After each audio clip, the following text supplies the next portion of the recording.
No stable in Mesa Bend hires danger with a woman's hands, the livery owner's foreman said, and he threw Jessa's tool roll into the mud. The farrier stood beside the forge gate with her sleeves rolled to the wrist and her jaw held still. The roll landed open. Her hammer slid out. Two rasps, a small clinch cutter, and her square-headed shoeing hammer lay in the wet dirt where every ranch hand could see them. It was a lie. She was 29 years old enough to know a lie could starve a person faster than winter.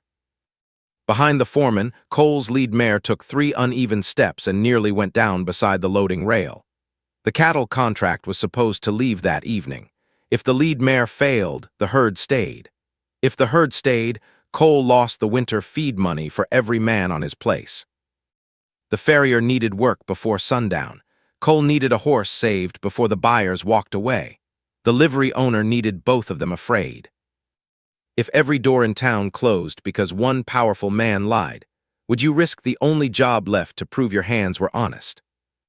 Cole came out of the yard office with a folded contract in his fist and dust on his black coat. He looked first at the mare, then at the farrier, then at the tool roll in the mud. "Who threw that?" he asked. The foreman lifted his chin. The supplier said she was not to touch ranch stock. "This is my yard."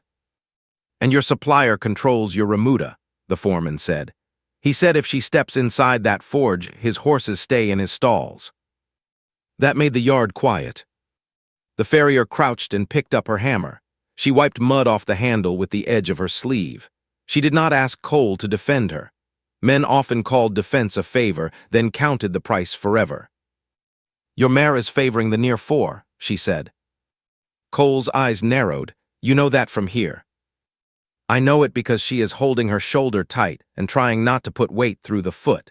If she leads your drive, she will break your line before the first wash." The foreman laughed. "Listen to her. One look and she knows more than every stable in town." The farrier stood. "Every stable in town buys nails from the same man. His name is Amos Dreggs." The foreman's face changed. Cole saw it. He was the kind of man who noticed small costs because he had built his ranch by surviving them. But he was also the kind of man who had learned suspicion so well it came before mercy. "What is your name?" he asked. "I heard myself." "I have heard it." "Then you heard it from the man who wants your contract." The mare stumbled again. This time Cole moved before he spoke. He caught the bridle, steadied her head, and looked at the line of cattle men waiting near the rail. They were trying not to look worried. They failed. "One horse," Cole said. The foreman turned sharply. "Sir." Cole did not look at him. "One horse. If she makes the mare sound enough to lead, she gets day wages and supper. If she fails, she leaves my yard." The farrier looked at him hard. Day wages before supper. One hand near the rail muttered. Another laughed under his breath. Cole did not smile. "Half now, half when the mare walks." "No man touches my tools." "Agreed." "No man stands close enough to say later he did the work." Cole glanced at the muddy roll. "Agreed." "And if your mare walks, you say in this yard that I worked her." That cost him more than the coins. The farrier saw it in the way his hand tightened on the bridle. Cole did not like saying any name before he knew whether it would help him or ruin him. But the mare shifted again, and the buyers were watching. "If she walks," he said, "I say it." The foreman spat beside the gate. "The livery will hear of this." Cole finally looked at him. "Tell him before he misses you." The foreman left with his mouth tight and his hat low. He did not hurry, but every step said he was carrying trouble straight to town. The farrier knelt beside the mare. She did not whisper magic. She did not make a show. She laid one palm along the mare's leg and waited until the animal stopped fighting the touch. Then she lifted the foot, saw the poor line of the shoe, and breathed out through her nose. Cole crouched on the other side, not close enough to crowd her, but close enough to watch. "Tell me how bad," he said. "Bad enough to lose the drive." "Can you fix it?" "I can make her tell us the truth." "That is not an answer." "It is the only honest one." Cole accepted that because he had no better answer left. The farrier worked with mud still on her skirt and all the yard's doubt on her back. She cleaned the foot. She set the mare down. She waited. She lifted again. She removed what had been hurting the animal and reset the work clean enough for the mare to stand without flinching. She kept her movements plain. A listener did not need horse knowledge to understand what changed. The mare stopped fighting. Her head lowered. Her breath eased. When the farrier stepped away, the animal put weight where she had not dared put it before. Ramon, Cole's cook, stood at the edge of the yard with a sack of beans in his arms. He had come to see whether supper needed to stretch for men who would be staying another hungry night. "Walk her," the farrier said. Cole led the mare once across the yard. The first step was careful. The second was better. By the fifth, every man watching knew the lie had met a living answer. Cole stopped at the loading rail. His face did not soften, but his voice carried. The farrier worked this mare. The yard held still. That promise did not clear her name. They did not put bread in her pocket for more than one day. But they cut one clean hole through the wall the livery owner had built around her. The farrier held out her hand. Cole paid the first half of the wages into her palm. "Other half when she leads," he said. "No," the farrier said. "Other half when you stop pretending this is only one horse." Ramon coughed behind his sack. Cole's eyes sharpened, but he did not answer before the sound of wheels came from the road. The wheels were still far enough away for one more choice. Cole looked at the mare, then at the line of horses tied near the rail. "Tell me how many more you need to see." The farrier did not let herself smile. Need and want are not kin. "Answer me." "I need 3. "Tell me why." "1 horse can be accident, 2 can be pattern, by the 3rd a man pays." Ramon set the bean sack on the step. "That sounds like the kind of number Cole respects." Cole shot him a look. Ramon lifted both hands and backed away, but he did not go far. He wanted to hear this. The farrier pointed at the sorrel gelding tied behind the water barrel. "That one drags his toe. The roan bites the rail because standing still hurts. The gray mare has been shifting weight since I came through the gate." One of the hands near the rail said, "The gray always dances." The farrier turned her head. "Tell me if she dances on grass." The hand looked confused. "What?" "Soft ground. Tell me if she dances there." "No." "Then she is not dancing. She is asking the dirt to help her stand." The hand looked at the gray mare again. The joke left his face. Cole followed the exchange without speaking. The farrier could feel him measuring her, and this time the measuring was not only suspicion. It was hunger, not for her. For a way out of the trap the livery owner had set. "You want 3 horses," Cole said. "I want the truth to have more than 1 leg. You will not get all 3 before the livery owner reaches the gate. Then I get 1 more before he starts talking." Cole stared down the road. The buggy sound was closer now. "Choose." The farrier chose the gray mare because the animal's pain was quiet. Loud pain convinced men faster, but quiet pain was what bad work lived on. She took the lead rope, then stopped and held it back toward Cole. "You lead her." "Tell me why." "Because if I lead her and she limps, the livery owner will say I made her do it. If you lead her, your own hands learn first." Cole's face changed a little. He did not like being taught in front of men. He liked less that she was right. He took the rope. The gray mare walked 3 steps. On the 4th, she dipped. Cole felt it through the line. The farrier saw his fingers tighten. "Again," she said. "I felt it." "Again, so the horse does not have to carry your pride too." Ramon turned away and covered his mouth. Cole led the mare again. This time 2 hands saw the dip. The man who had said she always danced removed his hat and rubbed the back of his neck. "She has been doing that all week," he said. The farrier did not scold him. "Then she has been asking all week." That line did more than blame would have done. It gave the men a way to hear the truth without pretending they had never missed it. Cole brought the mare back. "Will she lead?" "Not tonight." He looked toward the cattle in the far pen. "Will she work drag?" Not unless you want her ruined by morning. It was a clean answer, and it hurt. Cole needed horses. The farrier was not giving him comfort, she was giving him limits. You understand what that costs me? He asked. Do you understand what it costs her if you make her carry your bill? That put silence between them. Cole handed the rope to the nearest hand. Tie her off, soft ground, no load. The hand moved. No cheer, no apology, only a changed order. The farrier took that as a better sign than praise. The buggy wheels reached the gate. The livery owner arrived in a polished black buggy with 2 men riding behind him. He wore a tan coat too fine for a livery yard and gloves too clean for a man who made money from horses. His smile was small and ready. Cole, he called, I hear you let a poison hand near your mare. The mare stood sound beside Cole. The livery owner saw it. His smile did not move. A trick horse can stand once, he said. A ruined herd cannot stand twice. The farrier folded her tool roll with slow hands. A good lie can feed a man once too.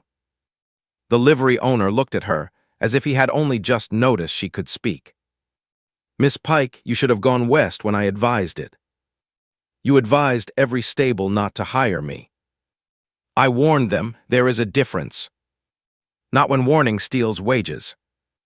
Cole stepped between them, but not like a hero. He did it because the whole drive was now standing on a thin board, and he did not like boards he could not see under. What do you want, the livery owner? The livery owner held up a paper. Your feed and remuda account is due before sundown if that woman remains on your place. The ranch hands shifted. The feed bill mattered, horses mattered. A righteous speech did not fill a trough. Cole took the paper, he read it once. The farrier watched his face change when the price became plain. Not courtesy, not pity, ready money, winter feed, the contract. If Cole kept her, he paid for more than a woman's wounded pride. You cut my credit over one farrier? Cole asked. I protect my stock. Your stock is not in my yard yet. It will be, the livery owner said, unless you intend to lead your drive with one mare and a woman no stable will touch. That line was meant for the men. The livery owner was not trying to convince Cole alone. He was reminding every hand that wages came from the drive, and the drive came from horses, and horses came through him. The farrier understood the shape of it. The livery owner did not need people to love him. He only needed them to need him. Cole folded the paper and put it in his coat. The woman stays until the mare leads. The livery owner's eyes narrowed. Until the mare leads. That was the bargain. It was not trust. The farrier heard that clearly. Cole had given her a line as thin as a horseshoe nail. If she crossed it wrong, he would send her out and tell himself he had been fair. The livery owner heard it too. He smiled again. Fair enough, he said. A single horse then. He turned his buggy around without another word. That was worse than shouting. A quiet the livery owner meant he had already chosen the next wound. By late afternoon, the mare had walked the yard twice. Cole's men began pretending not to watch the farrier. That was the first change in the place. Men who had laughed at her muddy tools now found reasons to pass near the forge. One asked for water and looked at the mare. One brought a broken strap and asked Ramon loudly where the spare leather was, though the leather hung in plain sight. One spat near the livery owner's road, and not near the farrier's feet. Small things did not win a life back, but small things told the farrier whether the room was turning or only waiting. Ramon brought her a plate before the men ate. The farrier did not take it. I have not earned supper yet. You made the mare stand. The mare has not led. Ramon looked toward the yard office. Cole counts costs so hard he forgets people hear the counting. Then he should count quieter. Ramon almost smiled. He cannot. His father lost 2 herds trusting easy men. Cole learned the wrong lesson from the right pain. The farrier looked at the office window. Cole stood inside with the livery owner's paper in his hand. Pain does not make a man honest, she said. No, Ramon said, but sometimes it makes him tired enough to listen. The farrier took the plate then. Beans, bread, and coffee, simple food, needed food. She had eaten 2 bites when her sister came through the yard gate carrying a basket of folded shirts. The farrier stopped chewing. Her sister was 2 years younger, with the same brown eyes, and none of the iron the farrier had spent the last year building. She saw the farrier by the forge and looked away too quickly. That was how guilt walked when it wanted not to be recognized. The farrier set the plate down. Her sister's fingers tightened around the basket. I came for the ranch laundry. You came through the livery owner's road. It is the public road. Not for me. Ramon stepped back. He knew the sound of family trouble and had the kindness not to stand in the middle of it. Her sister looked at the mare, then at the tool roll, then at the farrier's muddy hem. You should not be here, her sister said quietly. The farrier laughed once. It had no humor in it. That is the whole town's opinion. You did not have to ride out to add yours. The livery owner says Cole only hired you to shame him. The livery owner says many things. You started repeating them before he had to. Her sister's face reddened. I did not know what else to do. That sentence hurt worse than a clean denial. You told the buyer's wife I lamed 3 horses in Stone Creek. I said I had heard it. You heard it from the livery owner. Her sister did not answer. The farrier stepped closer. You are my sister. Her sister's eyes filled, but tears were not payment. The farrier had learned that too. He holds my laundry account, her sister said. If he sends his work to Mrs. Hale, I cannot keep my room. So you rented my name to keep yours. Her sister flinched. Cole came out of the office then. He had heard enough to understand the shape, not enough to know the whole harm. He looked from one sister to the other. Is this true? He asked her sister. Her sister swallowed. I was afraid. The farrier turned on him. Do not make her fear the interesting part. Fear is common. What a person sells because of it is the part that counts. Cole took that like a blow he had earned by accident. Her sister whispered, I can tell the buyer's wife I was wrong. The buyer's wife is not the stable line, the farrier said. The buyer's wife is not the feed yard. The buyer's wife is not every man who closed a gate before I reached it. Her sister lowered her eyes. If you want to correct it, the farrier said, you correct it where it cost me, in the yard, with your name on it. And whatever the livery owner paid you in account credit, you give it up. Her sister's mouth opened. That is too much, she said. No, the farrier said, it is less than what you took. Cole looked at her sister as if he understood too late that the blacklist had not been a rumor floating loose in town. It had hands. It had family hands. Before he could speak, a rider came from the storehouse at a hard trot. Cole, the rider called. The livery owner's man says no more feed on account, payment before dark. The yard changed again. Men could talk around a woman's name. They could joke around a muddy tool roll. The feed bill made the matter plain. If Cole kept the farrier, he needed money now. If he sent her away, the livery owner might open the account again. Cole looked at the farrier. For 1 second, she saw the choice pass through him. It was not romantic. It was not noble. It was arithmetic with a human life standing inside it. I can go, she said. The words cost her because they were true. She could take her tools if the livery owner let her keep them. She could sleep in the wash behind her sister's room if her sister dared. She could walk west by morning and become a new roomer somewhere else. Cole's jaw tightened. I did not ask you to go. You have not asked me to stay either. You hired a pair of hands and hoped my name would stay outside the price. Ramon looked down at the dirt. Cole did not answer quickly. That saved him a little in the farrier's mind. Fast answers often tried to hide shallow thought. What would staying cost? He asked. You, the farrier asked, just money. You. Everything I still own. She looked at the tool roll. Cole followed her eyes. At that moment, he seemed to understand that the tools in the mud had not been a prop in a public insult. They were her shop, her past, and her next meal. I can lock them inside the office, he said.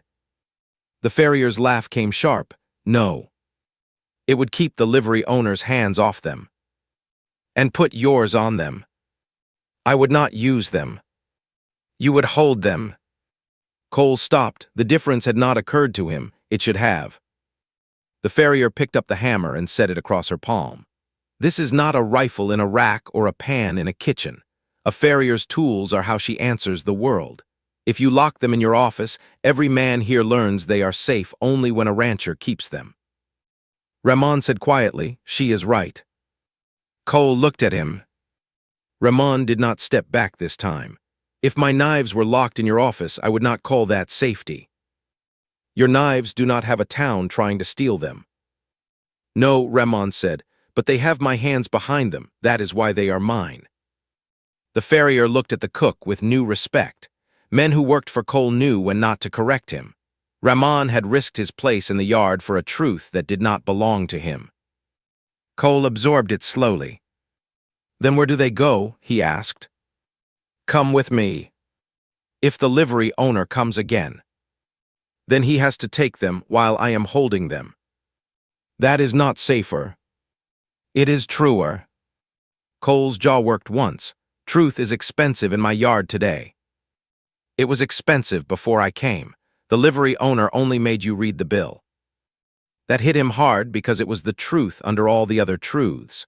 Cole had been paying the livery owner for convenience and calling it caution. He had let one man's account decide which workers were safe before he had ever watched the work. He looked toward the horses. The lead mare stood easier.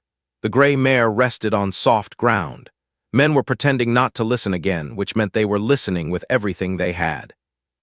"My father lost a herd because he trusted a man who said every animal was sound," Cole said.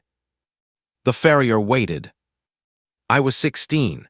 The buyer took the money and left us with 4 dead by winter and a mortgage no honest weather could pay. Since then, I do not take a man's word on stock." "Good." He looked at her, surprised. "Rotten trust is not kindness," the farrier said. "But you let the livery owner sell you distrust wholesale. There is a difference between checking work and repeating a lie." Cole took that without defending himself. It did not make him gentle, it made him more useful. "Keep the tools with you," he said. "I meant to. Sleep in the empty grain room tonight. Door has a brace from the inside." The farrier's eyes cooled. He heard himself sooner this time. "Not because I own the door," he said. "Because the livery owner may come through the yard. Ramon can show you the brace. You decide whether to use it." The farrier studied him. That was better, not perfect. Better cost him thought. "If I stay, I sleep beside my tools. Then sleep beside them. And if the mare leads tomorrow, you get the other half. And the gray." Cole exhaled. "You get paid for naming what I did not want to see." "That is 2 horses." "It is." "Then stop saying this is 1 horse." Cole almost smiled. It did not reach his eyes, but it was there and gone. "Keep working," he said. The farrier's face hardened. "That is not an answer. It is for now." She hated him a little for being practical. She also understood him. The mare still had to lead. The drive still had to move. The livery owner had chosen money as his weapon because money could make decent people sound heartless. The farrier picked up her tool roll and went back to work. For the next hour, no one in the yard knew how to speak to her. That was useful. Silence let the farrier hear horses. She heard the lead mare settle. She heard the gray mare stop, scraping at the dirt. She heard the sorrel gelding drag 1 foot and then try to hide it by shortening the next step. Men hid pain too. Horses did it with more honesty. One ranch hand finally came near with a halter in his fist. He was the same man who had laughed when her tools hit mud. "Ma'am," he said, and the word sounded like it had never been in his mouth before. The farrier did not look up. "If you are about to apologize, make it useful." He blinked. "I was going to ask about the sorrel." "That is useful. He has to pull swing tomorrow. Not if you want him to pull next week." The hand looked back at Cole's office. "Cole will hate that answer." "Then take him another one." "I asked you." And I gave you mine. He stood there, caught between the old habit of dismissing her and the new fear that she might be right. Name, she asked. One ranch hand. One ranch hand. If a man asked you to carry 2 grain sacks on a split boot, would you call that work or foolishness? Foolishness. Then do not ask the horse to be smarter than the man holding his rope. One ranch hand lowered his eyes to the halter. He drags after the 2nd mile. For how long? 3 days. Who told you to keep him in line? One ranch hand hesitated. The farrier finally looked up. If the answer costs you, choose your words. The livery owner's rider, one ranch hand said the horse was lazy and needed a harder pull. Cole had come close enough to hear that last part. Tell me why I did not hear it, Cole said. One ranch hand stiffened. Because I did not say it. Tell me why. Because the livery owner's rider said any man who complained about his stock could buy his own feed. Cole's mouth tightened. There was the shape again, not one big lie. A dozen small fears, each one making a decent man quieter than he should have been. The farrier set a brush down. This is why a monopoly is dangerous, sir. It does not need everyone wicked, it only needs everyone worried. One ranch hand looked ashamed. Shame will not help that sorrel, the farrier said. Put him on soft ground. Tell the next man why that is repair.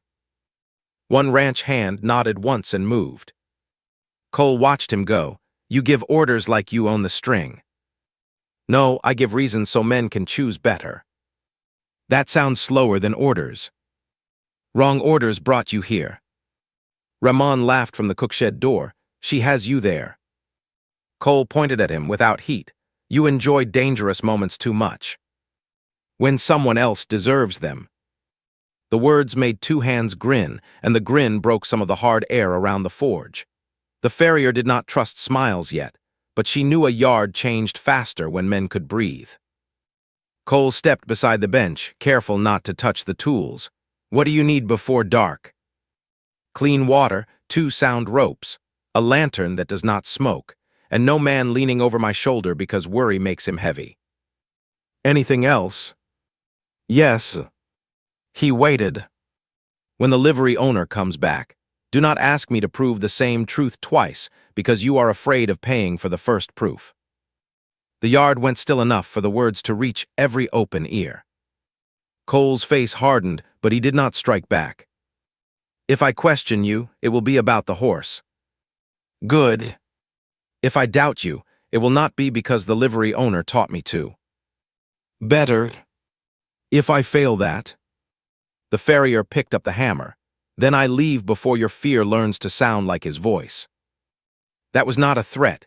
It was a boundary built out of bread, tools, and months of closed doors. Cole seemed to understand that now. Water, he called to one ranch hand. 2 ropes, clean lantern. One ranch hand answered at once. Ramon came over with the lantern himself. Does this smoke? The farrier checked the glass. Less than most men. That is high praise. It is frontier praise. For the first time all day, the farrier almost smiled. Then her sister shifted by the laundry basket, and the almost smile died. The sister wound was still there. It would not be fixed by a sound mare or a better lantern. Her sister took 1 step toward the forge. May I help?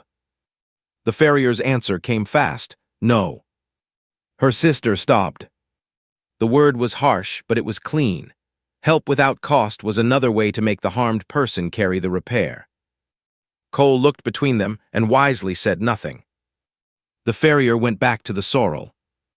She had 3 horses now, not 1. They were 3 living answers, enough to make the livery owner dangerous. Near dusk, the tool roll disappeared. The farrier had set it on the bench inside the forge shed while she walked the mare one more time. She returned with Cole beside her, and the bench was empty. For a moment, no one moved. Then Cole said the wrong thing. Where did you put it? The farrier turned slowly. His face changed as soon as he heard himself. Too late. The words were already in the yard. Where did I put it? She asked. Jessa. No, say it. Cole looked toward the shed door, the bench, the men watching from the rail. His old lesson had come back fast. A thing missing meant the outsider must have moved it. The risky hire must have created risk. The farrier reached for the muddy hammer still tucked in her belt. If I wanted your contract to fail, Cole, I would have let your mare fall. I would not steal my own bread. Cole shut his mouth. The livery owner's buggy wheels sounded from the road again. The farrier did not look at him. She looked at Cole. There is your answer. The livery owner entered the gate with 2 riders and a wagon behind him. In the wagon stood a tied string of remuda horses. Some held their heads too high, some shifted too often. The farrier saw stress before she saw proof. The livery owner looked at the empty bench. Lost something? He asked. Cole stepped forward. Get out of my yard. Not before I deliver what you need. The livery owner spread his gloved hands. Your account is strained, your mare is questionable, and your new farrier seems to have misplaced the very tools that would prove her useful. The farrier's anger went cold. Cole had no proof the livery owner had taken them. The farrier knew that. Everyone knew that. The livery owner had built his life in the space between what people knew and what they could prove. Ramon moved quietly toward the wagon. The farrier saw him go, so did Cole. The livery owner did not. The livery owner was too busy enjoying the shape of his own trap. My horses are ready, the livery owner said. You can still make the contract if you stop this foolishness now. And if I do not? Settle feed now, settle stalls now. Every rope and board my account touches gets settled now. The livery owner looked at the farrier. Some people bring hunger with them. The words landed where he aimed them. The farrier had been hungry before. She knew the shame of it. She also knew how men like the livery owner used hunger as proof of character. I bring work, she said. Not without tools. Ramon came around the wagon's far side, with something under his coat. The farrier did not let her eyes move. Cole did not either. Mr. the livery owner, Ramon said, you dropped a blanket. The livery owner turned his head. That was all the farrier needed. Ramon slid the tool roll behind a water barrel. The leather was dark with a fresh cut. One strap hung loose. 2 tools were missing, but the hammer was still there because the farrier had kept it on her. Cole saw the cut strap. His face went hard in a new way. Not anger for himself, not even anger for the contract, anger with an owner. Did you take her tools? Cole asked the livery owner. The livery owner smiled, careful. Did you? A man who has lost credit should not throw accusations. The farrier stepped to the water barrel and lifted the damaged roll. The cut strap dangled. She did not hold it up like a trophy. She did not need to. The men close enough saw it. Ramon saw it. Cole saw it. Her sister, still standing by the laundry basket, saw it too. The proof did not solve everything. A cut strap did not say whose knife had cut it. A normal listener could still say maybe this was not enough. So the farrier did not make it the proof. She tucked the roll under her arm and walked to the livery owner's remuda string. That bay with the white chin should not load, she said. The livery owner's smile faded. The horse shifted at the end of the line. Do not touch my stock, the livery owner said. I do not have to touch him to see he is hurting. You see ghosts because you need them. Cole stepped beside the farrier. What do you see? The same bad work that hurt your mare, only hidden better. The livery owner laughed. There, listen, now she can judge a whole string from 10 yards. The farrier looked at Cole. If you take those horses, you may make the rail by morning. You may also lose half your line before you reach it. Cole looked at the buyers near the office. He looked at the tied horses. He looked at the cattle in the far pen. The safer path was plain. Take the livery owner's string. Leave the farrier. Let the town keep its lie. Save the contract on paper and pay for it later in flesh, feed, and shame. The farrier knew it was safer for him. It was not safer for the horses. I can leave now, she said again. But if I leave and those horses go, you will know what you bought. Cole breathed once slow. Ramond, he called. Yes. Get the spare rope from the kitchen wagon. The livery owner's eyes flashed. You will not test my stock in front of buyers. No, Cole said, she will. The farrier did not thank him. Thanks would have softened the cost too soon.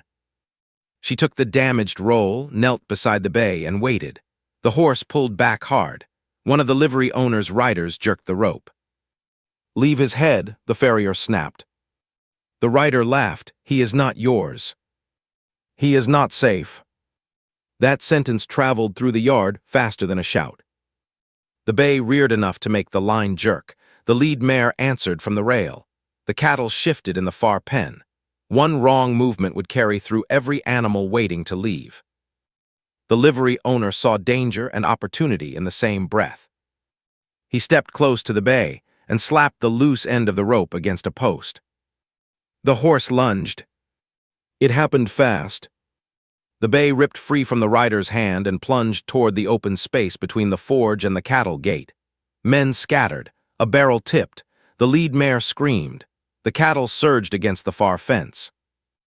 If the bay hit the gate, he could break the line, scatter the herd, and give the livery owner exactly what he wanted. The farrier would become the woman who ruined Cole's drive in front of every buyer watching.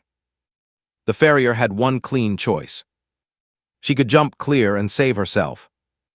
Or she could spend the last thing she owned. She tore the cut strap fully from the tool roll, whipped the leather open wide enough to catch the horse's eye, and stepped into the angle between bay and gate.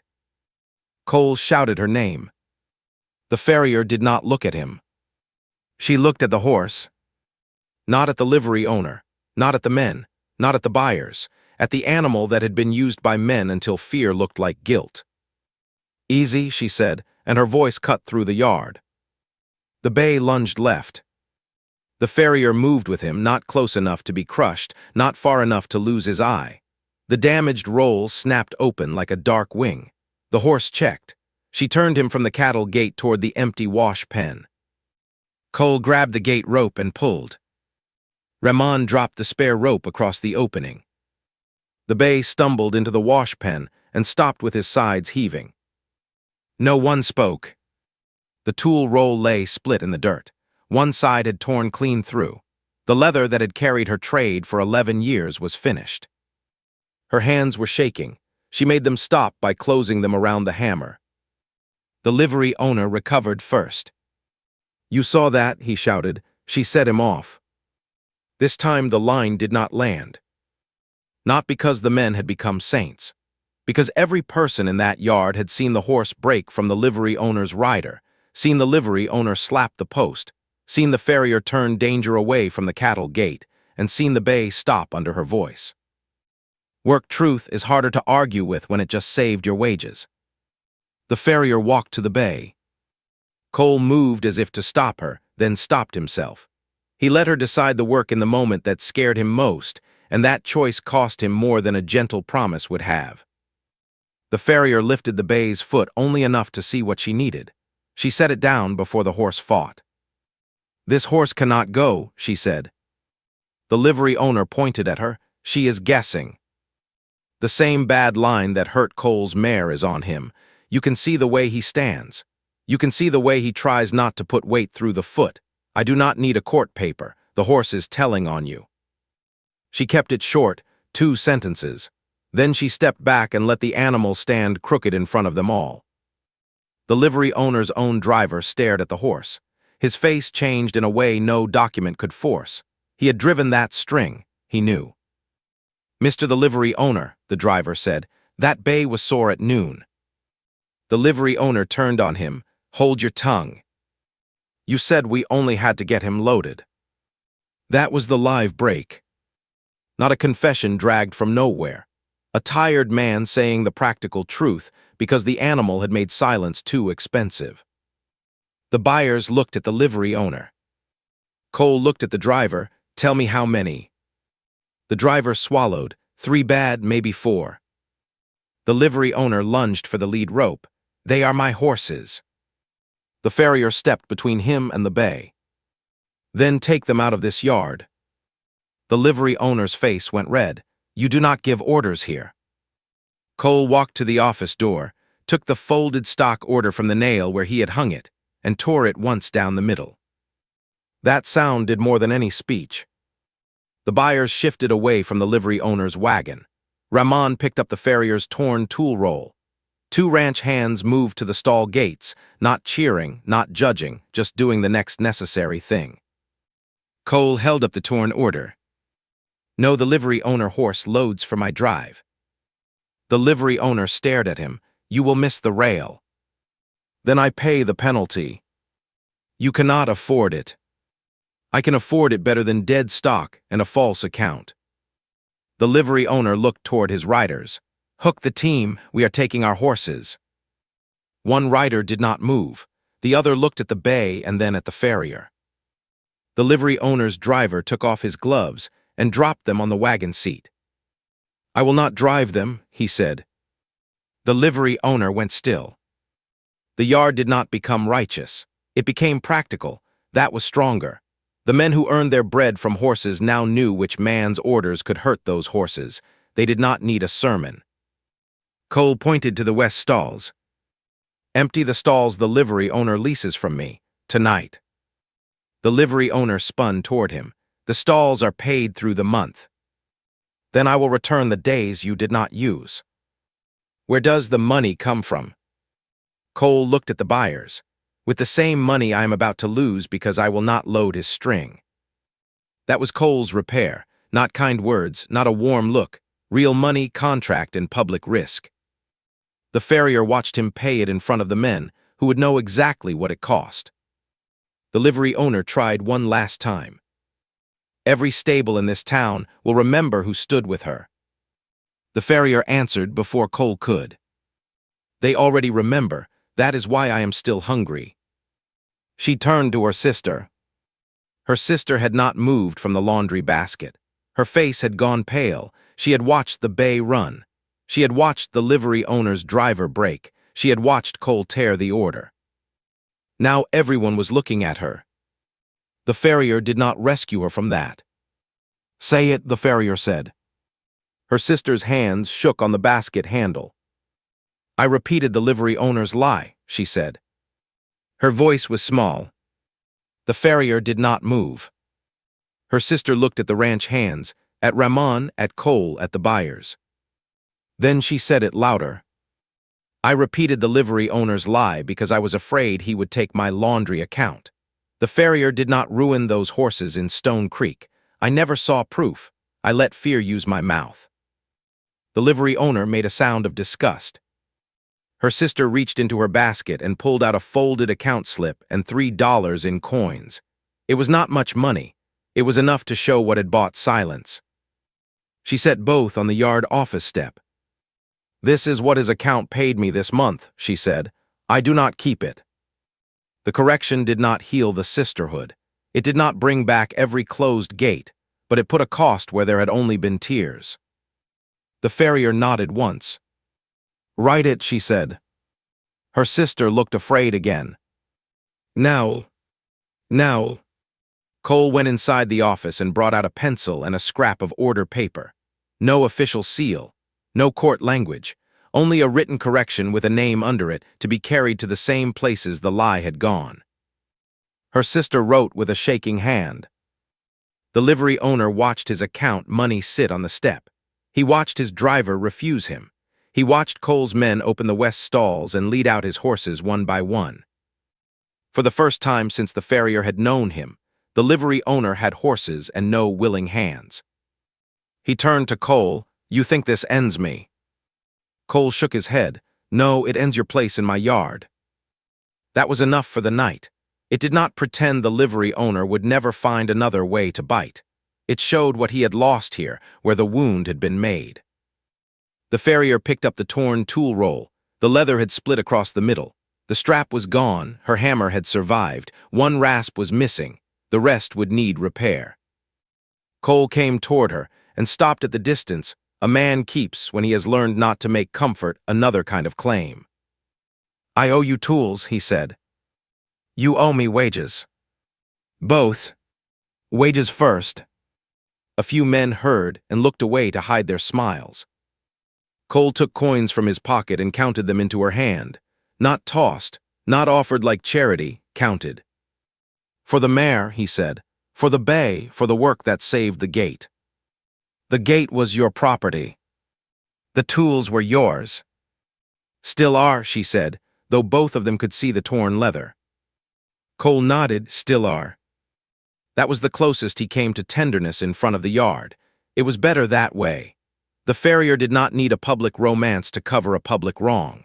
She needed work, cost, and truth that could stand when the livery owner rode away. The drive did not leave that evening. It could not. Cole paid the penalty and sent the buyers a plain message by rider, not begging, not blaming, just naming the delay. Horse safety before rail time. It cost him. Everyone knew it. The next morning, the yard woke before dawn. The livery owner's stalls were empty. His sign had been taken down from the west rail. His horses had gone back to town with only one rider and a driver who walked behind because he would not hold the lines. Her sister's correction lay in 3 places by breakfast: on the ranch office door, at the feed store, and in Ramon's hand for the livery men who came looking for their cook's account. Her sister stood beside the notice at the feed store and did not hide when people read it. That was her cost, not enough to erase the harm, enough to begin paying in the right direction. The farrier stood in the forge with a borrowed apron and a repaired strap that Ramon had stitched before sunrise. The tool roll looked scarred and uneven. So did she. Neither fact stopped the work. Cole led the mare to the open line. He did not bring her inside the forge. He stopped at the mark the farrier had scratched in the dirt. "She leads if you say she leads," he said. One hand near the rail called, "Then say it plain." Cole answered, "Her word moves this drive, and every man here waits for it." Every hand in the yard heard him. The farrier looked at the mare. She checked the step. She checked the eyes. She looked at the herd waiting beyond the rail and the men waiting beyond the herd. The old lie had said her hands were danger.